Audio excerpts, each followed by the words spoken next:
Você quer escolher uma carreira no setor público, mas está em dúvida sobre questão de remuneração, de quanto você pode acumular ao longo do tempo, comparando ali algumas profissões.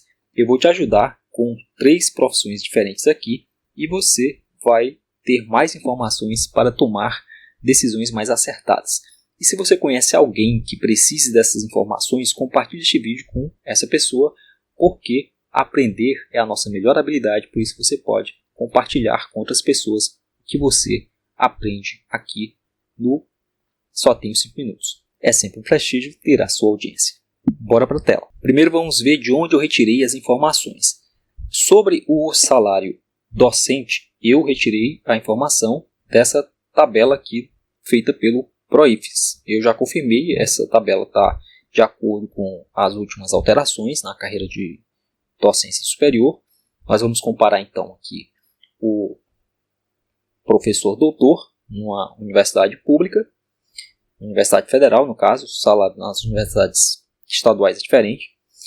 Aqui com o cargo de técnico legislativo, aí você pode ver aqui que o ano de referência está aqui pequenininho, 2025, maio de 2025, na verdade aqui a emissão desse documento é dia 12 de maio de 2025, e você, para saber a remuneração total, você teria de somar alguns valores que estão aqui, que são compostos pela remuneração vencimento básico, mais as gratificações. E a outra carreira, que é a de técnico judiciário, que é um dos cargos mais procurados pelas pessoas que procuram vagas no serviço público, que querem um cargo público, eu peguei aqui também dessa tabela que está disponível na internet. Você tem aqui os vencimentos, claro, você vai comparar todo mundo aqui no início de carreira, então você vai, aqui eu não é o analista, a gente vai pegar o salário aqui do técnico judiciário e vamos montar uma tabela, fazer uma comparação entre essas carreiras e ver quanto cada um poderia acumular em determinado período. Eu vou comparar a carreira acadêmica com a carreira do técnico judiciário e do técnico legislativo. Lembrando que tanto para o técnico legislativo quanto para o técnico judiciário são exigidos nível superior completo. Então, atualmente, antes o nosso cargo de técnico judiciário aqui no Brasil era de nível médio, mas a partir de uma mudança ocorrida nos últimos anos, você tem a exigência de nível superior, então os próximos concursos deverão exigir já o nível superior. Por isso, eu escolhi aqui períodos que são de acordo com a comparação, para que essa comparação seja coerente. Vamos aqui comparar então a vida, se a pessoa é uma pessoa que escolheu a carreira acadêmica, ou seja, pessoa que escolheu a carreira acadêmica, ela vai fazer a graduação, depois vai fazer o mestrado, fazer o doutorado, e nós temos de considerar que seja esse personagem que eu estou considerando, seja uma pessoa muito eficiente, ou seja, ela fez a graduação, durante a graduação ela conseguiu bolsa de iniciação científica, por exemplo, que atualmente o valor é R$700, você pode conferir no site do CNPq. Depois ela foi para o mestrado, conseguiu também bolsa durante todo o período, desde o início. Nós sabemos que ao longo do mestrado muita gente não consegue bolsa, às vezes a pessoa consegue bolsa já no meio do curso, às vezes não consegue bolsa durante o período todo, dependendo do programa de pós-graduação, dependendo das condições que a pessoa esteja naquele momento. Doutorado é a mesma coisa, não é sempre que a pessoa recebe desde o início até o final do curso. Às vezes ela pode perder ao longo do curso a bolsa, tanto no mestrado quanto no doutorado. Existem várias possibilidades de perder essa bolsa. Uma delas é a questão da nota. Se a pessoa tem que manter a nota ali acima de 7, no caso do CNPq. E no doutorado também, mesma coisa. E tem exames de qualificação e um monte de outras coisas que, se a pessoa não cumprir, a pessoa pode perder a bolsa. Se ela, por exemplo, reprovar 2 disciplinas, a mesma disciplina 2 vezes, na verdade, ela perde a bolsa. Se ela repetir 2 disciplinas diferentes, ela também perde a bolsa. Então tem várias regras aí, mas não é o caso, é só como eu estou falando para você. Isso é um vídeo informativo, não é um vídeo opinativo. Essas informações são apenas para esclarecer para quem gostaria de tomar decisões informadas. Decisões informadas são sempre melhores que tomada de decisão quando você não sabe nada daquilo, você não sabe nada daquela carreira, não sabe como acessar, você não sabe qual é a remuneração, o que faz. Então é sempre bom você ter decisões informadas.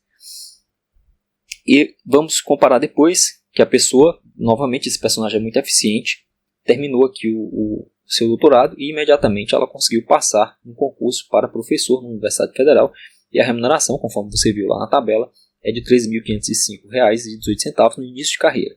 Por que eu coloquei aqui 24 meses? Porque eu vou comparar apenas 2 anos depois que a pessoa terminou o doutorado e já entrou no cargo de professor e começou a receber essa remuneração. 2 anos depois, ela tem acesso à mudança de carreira. Se você for, vamos voltar aqui na tabela aqui dos professores, você vai ver que tem aqui uma ascensão. A cada 2 anos, ele pode mudar de classe e pode chegar a um salário maior. O que também ocorre com as outras carreiras, evidentemente, mas para a gente poder fazer uma comparação coerente, uma comparação que não tenha tantos detalhes, só para você entender de forma mais eficiente essa comparação, temos de limitar aqui o tempo, e aí o limite seria o tempo de conseguir a primeira promoção. Então, limitei o tempo aqui para fins desta comparação, que envolve somente a comparação da acumulação de renda de até determinado período. Nós vamos usar só 2 anos nessa profissão, tá? Não é que a pessoa vá passar 2 anos e vá sair. Ela pode ir até a aposentadoria. O que de fato ocorre aqui é porque eu preciso limitar o tempo para a gente poder comparar. Se fosse uma comparação até o final da aposentadoria, a gente teria também de supor coisas que não vão ser verdade. Por exemplo, vamos supor que o salário tenha reajustes anuais. Vamos supor que fique tudo congelado. Não tem como fazer isso. Então vamos limitar aqui, que é o período ali de médio prazo, dá para a gente ter uma previsão boa e vai dar para a gente ter uma boa comparação, uma boa base de comparação. Aqui o salário de técnico judiciário, conforme você viu na tabela, é de R$ 9.052. Salário do técnico legislativo, que é R$ 23.979,41. Evidentemente que aqui no caso do técnico, dos dois, tem as gratificações, que a gente vai supor também, claro, todo mundo aqui é eficiente, assim como o meu personagem que é acadêmico é eficiente, esses outros personagens aqui também são eficientes e eles fazem jus às devidas gratificações, recebendo a sua remuneração justa. O período, por que aqui é 96 meses? Eu estou contando o seguinte: 24 meses foi o período de bolsa lá de iniciação científica. Digamos que a pessoa, no segundo ano, ela conseguiu bolsa e conseguiu manter essa bolsa aí por 2 anos. Aqui, a bolsa de mestrado, de fato, o mestrado dura 2 anos, aí supondo de novo que a pessoa terminou no tempo certo, não terminou nem antes nem depois, e aqui 4 anos, que é o doutorado. Aqui temos aí o salário, como já falei, 2 anos, e o que é isso aqui? É a soma do período depois que a pessoa terminou a graduação. Essas duas pessoas estão na mesma linha de tempo. Então, ela terminou a graduação, portanto, ela não conta com essas 24 remunerações aqui do IC. Vamos supor que a pessoa não recebeu nada, só fez a graduação, não recebeu dinheiro nenhum. Depois, os 48 meses do doutorado e mais os 2 primeiros anos da profissão ali do nosso professor. Mesma coisa aqui no técnico, então, mesmo número de períodos. E aí vamos ver, ao longo do tempo, quanto cada um recebeu. Começando por aqui, nós temos o nosso primeiro personagem. Vamos mudar aqui a cor para que você enxergue. Aqui com R$ 16.800. Isso não é acumulado, é o que a pessoa recebeu. Depois eu vou tratar da questão da acumulação. Tá? No mestrado, recebeu nos 2 anos R$ 50.400. Durante o doutorado, recebeu ao todo R$ 148.800. E nos 2 primeiros anos da sua profissão, do exercício da profissão como professor doutor, recebeu R$ 324.124,32. Aí vamos ver o total aqui do professor. Evidentemente, a gente precisa somar todos os salários, todas as remunerações que foram recebidas lá desde a iniciação científica. Então, desde a iniciação científica, contando com os 2 primeiros anos, o professor recebeu ao todo R$ 540.124,32. Aí vamos ver, nesse período, 96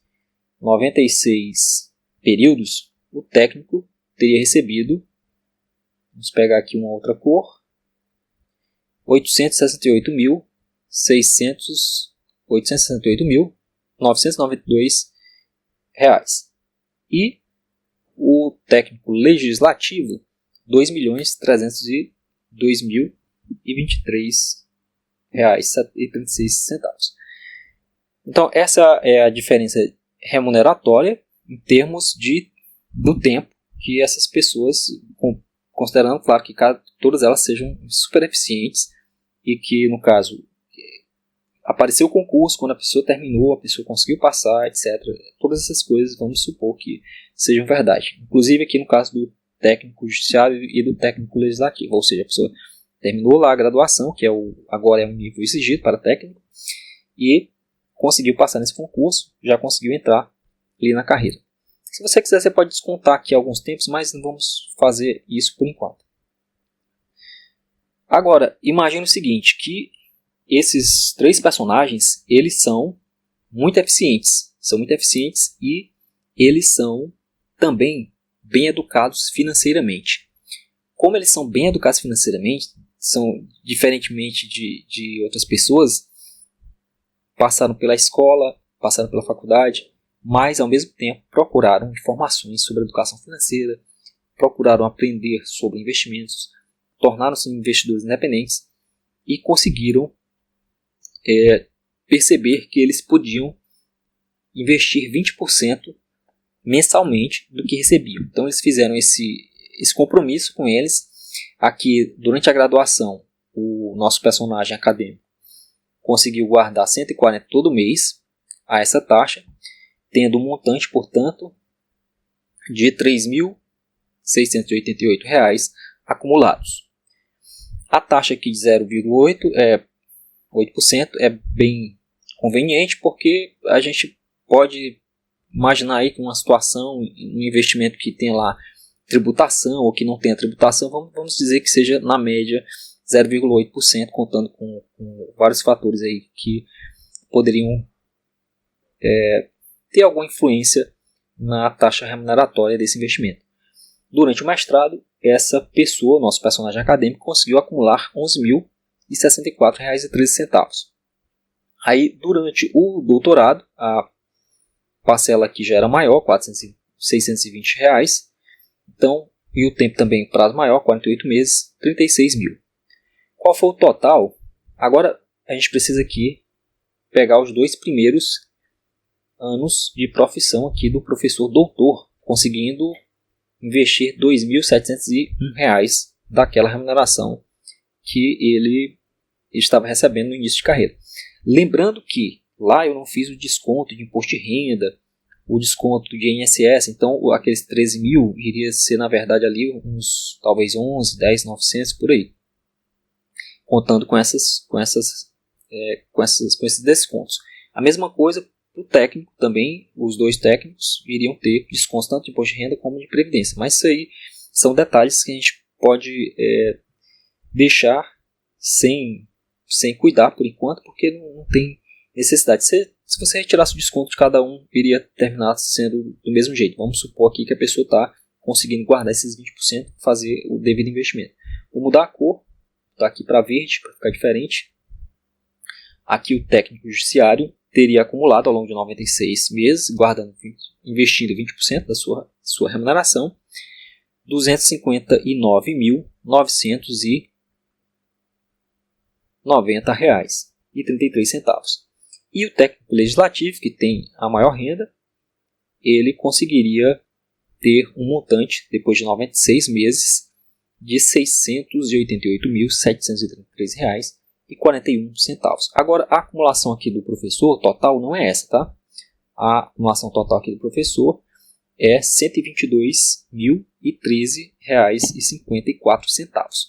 Então, depois desse período aqui de graduação, com 2 anos de bolsista, a graduação são 4 anos, eu estou contando só 2 anos aqui como bolsista, mestrado mais 2 anos, doutorado mais 4 anos, e ao todo, guardando 20% da remuneração, ele teria investido ali R$ 122.013,54. A remuneração aqui do técnico, aliás, o montante do técnico, você pode ver que é mais do que o dobro. E o montante aqui do técnico legislativo é quase 6 vezes o que nós temos aqui do total da pessoa que decidiu seguir a carreira acadêmica, tá? No serviço público. Tá?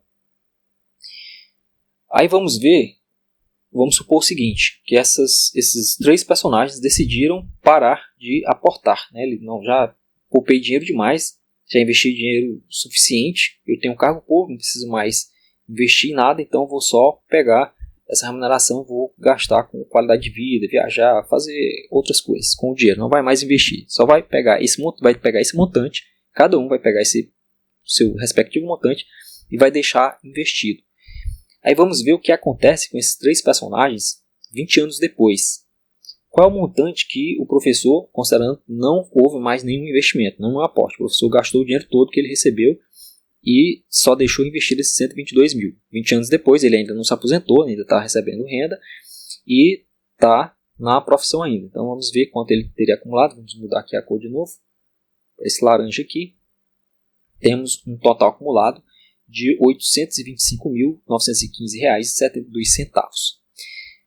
O nosso outro personagem, que é o técnico judiciário, ele acumulou nesse período, no caso deixando só aquele montante lá investido durante 20 anos, a mesma taxa remuneratória, tá? Estou considerando aqui 0,8% ao mês, teria acumulado aqui R$ 1.759.887,50.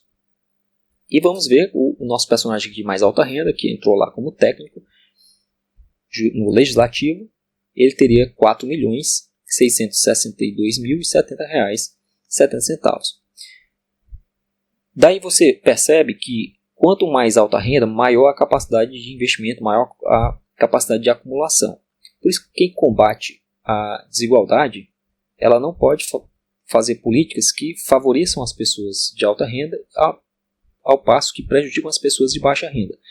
Que políticas são essas que prejudicam as pessoas de baixa renda? Políticas que implicam no aumento da inflação e também no aumento consequente da taxa Selic. Esse tipo de política faz com que se penalize muito mais as pessoas de baixa renda do que as pessoas de alta renda, que conseguem se defender da inflação através de vários dispositivos, vários mecanismos financeiros. Vamos supor que essas pessoas simplesmente pensaram o seguinte: não, essa reserva será a reserva para a minha aposentadoria, então eu só vou mexer nela 30 anos depois. Vamos ver como é que está a situação aqui 30 anos depois. Vou mudar aqui para um azul escuro. O nosso personagem acadêmico, 30 anos depois, que é o período ali que ele já está perto de se aposentar, não está aposentado, porque agora são 35 anos. Daqui a pouco vai ser 40, depois talvez 50, ninguém sabe. Teria R$ 2.148.817,77. Já o nosso técnico judiciário teria R$ 4.578.769,28.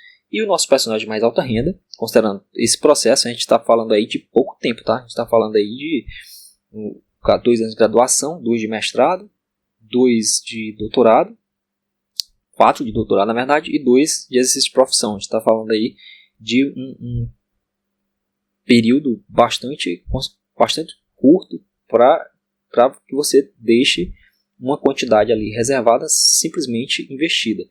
Aí 30 anos depois, que essa quantidade já tinha sido acumulada no começo, deixou lá rendendo, mais 30 anos, temos então, no caso do professor, 30 anos mais 2 do início da profissão, 32. Então ele está ali há mais ou menos 3 anos de se aposentar. Quanto o nosso técnico do legislativo teria investido, ele teria R$ 12.129.494,67. Então é uma diferença brutal que você pode ver nessa simulação. Do professor para o técnico judiciário já temos aí mais do que o dobro, e quando chega aqui no técnico legislativo você vê que são 6 vezes o acumulado ali do nosso personagem acadêmico. Isso é para desestimular você seguir a carreira acadêmica? De jeito nenhum. Como eu falei, isso é um vídeo informativo para que você tome decisões de acordo com a sua própria história, com a sua própria identidade, o que você quer ser. Você precisa, além de saber dessas questões financeiras, você precisa saber para onde está caminhando aquela carreira. Aquela carreira está caminhando para maiores benefícios, ou ela está sendo retirada benefícios constantemente, está sendo cada vez mais perseguida, está sendo cada vez mais diminuída no seu valor. Como é que é a expectativa para essa carreira daqui a 20, 15 anos? Como é que ela vai estar? Então, você realmente gosta daquela atividade? Você vai se sentir pleno, bem, satisfeito com aquela atividade? Você procura saber qual é a função que você vai exercer, o que você realmente tem de fazer. E no caso de você escolher serviço público, você precisa ver as restrições que existem para o servidor público. Muita gente entra no serviço público sem saber coisas básicas do serviço público, as exigências que tem, o comportamento, a questão de contratação e um monte de restrições que você tem. Por exemplo, muita gente não sabe que não pode sair do país sem comunicar, sem pedir, na verdade, não é nem comunicar, é pedir autorização da autoridade máxima da sua instituição.